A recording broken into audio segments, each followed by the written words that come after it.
Hey y'all, welcome back. Thanks for stopping in. So today is another installment of Why Haven't I Read This Book Yet?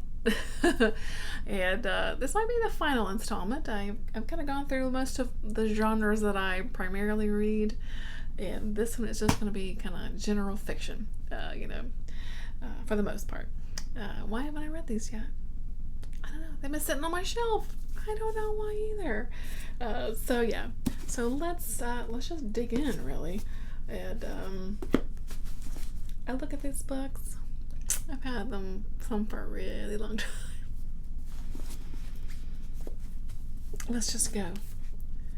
Eleanor Oliphant is completely fine. Everyone has read this book. Everyone, I think, has read this book. This is by Gail Handyman. I ain't read it. I don't know. It's been sitting on my shelf for a little while. I don't know. At least a couple of years.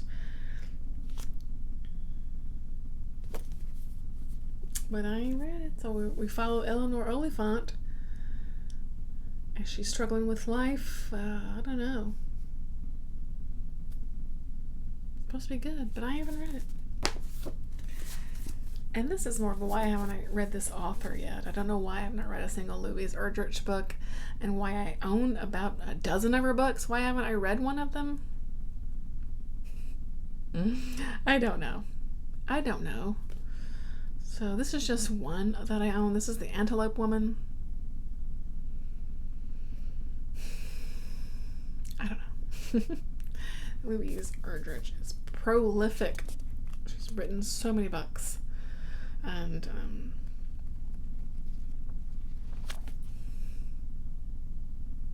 where should I start with Louise? Let me know.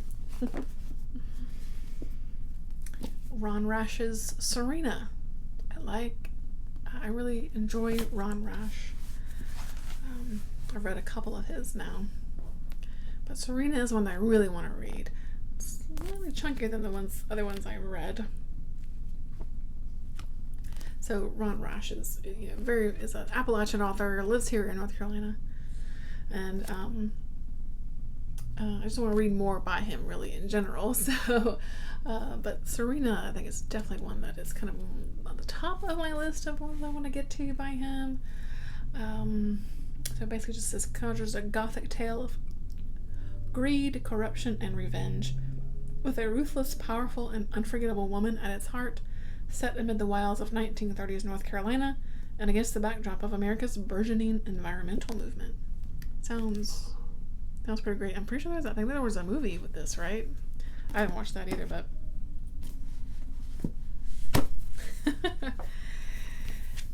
speaking of Appalachian area authors, is Megan Lucas. Songbirds and Stray Dolls. I have heard nothing but rave reviews for this for the past 2 years. When did this first come out?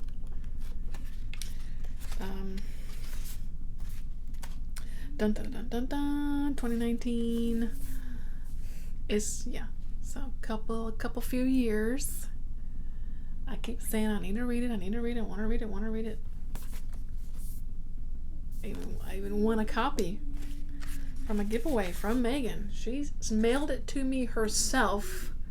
She signed it. I still haven't read the damn book. I'm kind of mad at myself. I need to change that. and it has a character here named Jolene. I don't know why I haven't read this one yet. I heard it's just really gorgeous, wonderful characters. Appalachian area. Right up my alley. Well, kind of a thriller, but it's kind of more of just an overall fiction book, right? I don't know. Lock Every Door by Riley Sager. I wanted to read this as soon as it came out. I didn't. And this one interested me because this lady is apartment sitting, but there's really strict rules about what she can and can't do, and people go missing or something. I don't know. It sounded really cool. I was like, that just sounds really fun. I ain't read it yet. I don't know. Could be fun. I don't know. I haven't read it. This one, yeah, I've had this one for a while too. This one came out When did this one come out? I remember when it first came out. 2018, yeah. So it's been on my radar since 2018. That's Women Talking by Miriam Toews. I know this is about a group of Mennonite women who, they conduct a secret meeting because for the past 2 years, each of these women and more than 100 other girls in their colony, have been repeatedly violated in the night by demons coming to punish them for their sins. But now that they learned that they were in fact drugged and attacked by a group of men from their own community, they are determined to protect themselves and their daughters from future harm. It sounds amazing. Don't ask me why I haven't read it yet. God, it sounds so good. And I always loved this cover. So good. This one I've had for a while. I guess it's maybe more of a non-fiction because it's a memoir. I'm going to put it here because it's a book that's been out for quite a while. 1989. That's This Boy's Life by Tobias Wolff. Yeah, I ain't read it yet. So, a memoir of his boyhood in the 1950s. He and his mother constantly on the move. And just his hopes and dreams of life, that kind of thing.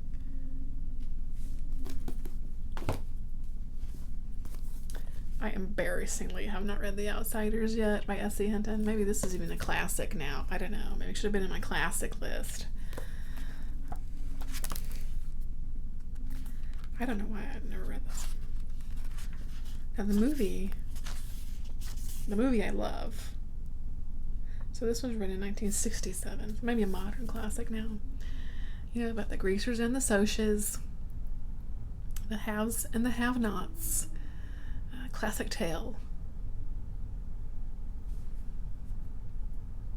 Nope, I haven't read it. I love the movie though. But I should really read this. I do enjoy historical fiction.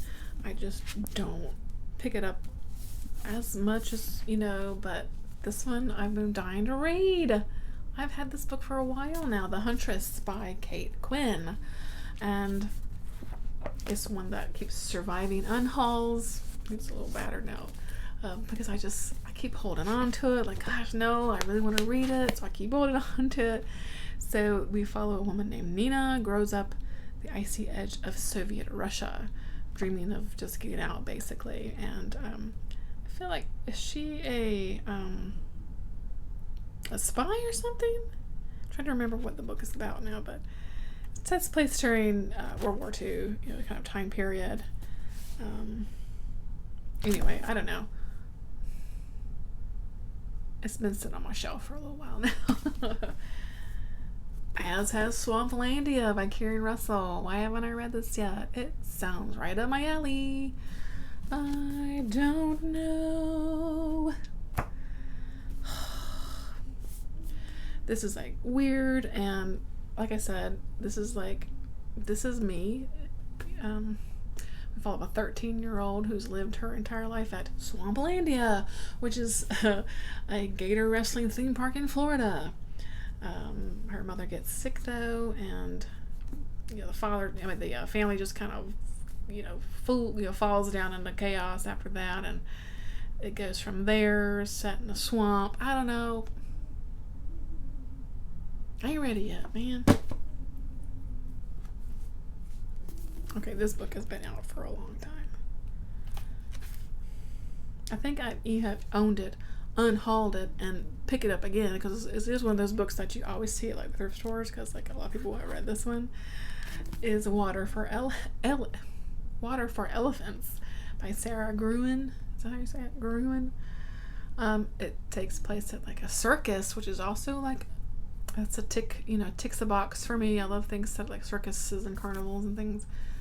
I think it's a love story kind of wrapped up around this carnival. I don't know. I think there was a movie made about this one too. That's cool pictures in there. But I have never read it. Very cool. I don't know. I obviously haven't flipped through this in a while. And it's got cool pictures throughout. Very cool. I know I love this. I can feel it.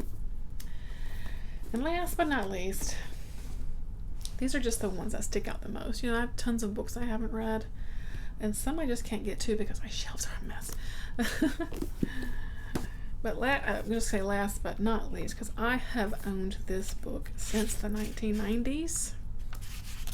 Yeah, 1990s. I mean, let me say it again. 1990s. I have owned this book, Irvin Welsh's Ecstasy.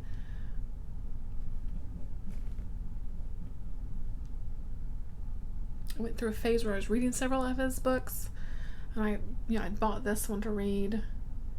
But I never got to this one for some reason. I read, Acid House and Filth, Train Spotting, maybe another one. I don't know. The books fell. Didn't ever get to this one though. It's been sitting there on my shelf, moved through storage, put it on a shelf, packed away. I still haven't read it. Books are falling everywhere over here. So yeah, I don't know. I just haven't read this one yet. What is this about? Is this short stories?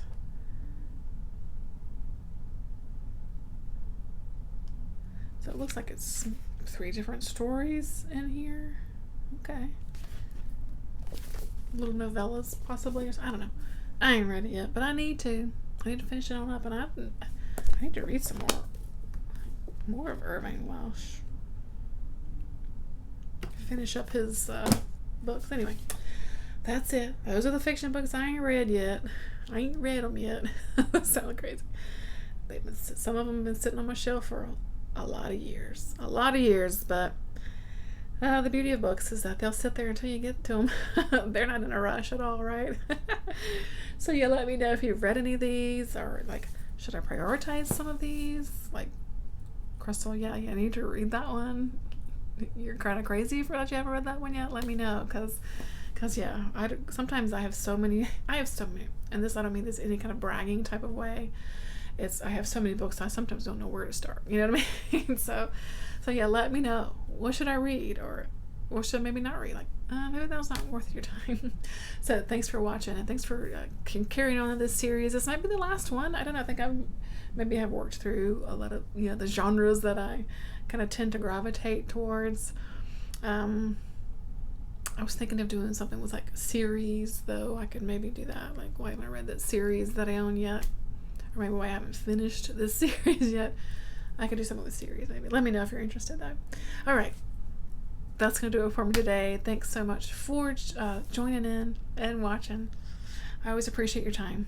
Till next time. Bye, friends.